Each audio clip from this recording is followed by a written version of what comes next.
来自吉尔吉斯族的欧瓦尔贝克托尔达空是少数直接了解中国拘留营内部情况人之一。据估计，有近200万人被关押在东突厥3的大规模集中营中，托尔达空是其中之一。他在东突厥3一集中营拘留10个月后，于上周安全抵达美国，并在国会上作证。2018年2月，托尔达空被拘留，中共警方告知他，这是因为他在吉尔吉斯斯坦时签证逾期。但是在之后的审讯中，托尔达空却被反复问及他的宗教信仰以及与出生在吉尔吉斯斯坦的妻子之间的婚姻关系。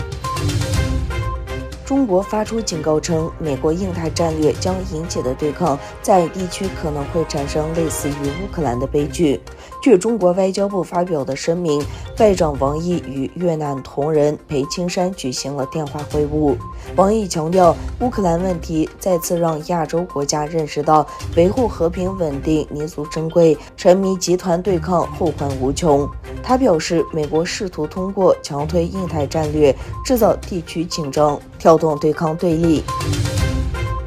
俄罗斯外交部发言人扎哈罗娃在书面声明中评估了瑞典和芬兰加入北约的可能性。他表示，瑞典和芬兰加入北约将对北欧的和平与稳定产生消极结果。另一方面，芬兰欧洲事务部长近日宣布，可能向北大西约公约组织提出申请。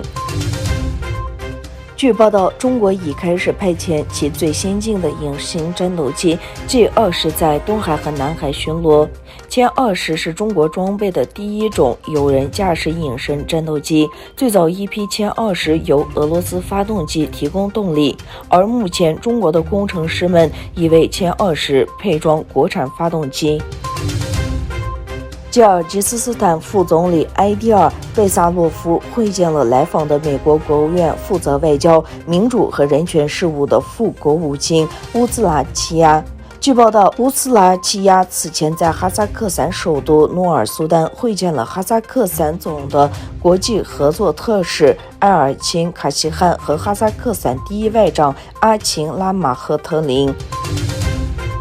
台湾总统蔡英文在总统府接见了前一日抵台的美国跨党派右委参众议员。同日，解放军东部战区在台湾周边海空域进行多军兵种联合战备警训及对海突击等科目演练。中国外交部发言人称，中国坚决反对美台之间任何形式的官方往来。共和党参议员林赛·格雷厄姆在会见台湾总统蔡英文时表示，对乌克兰的袭击使美国对中国的挑衅行动做出了前所未有的反应。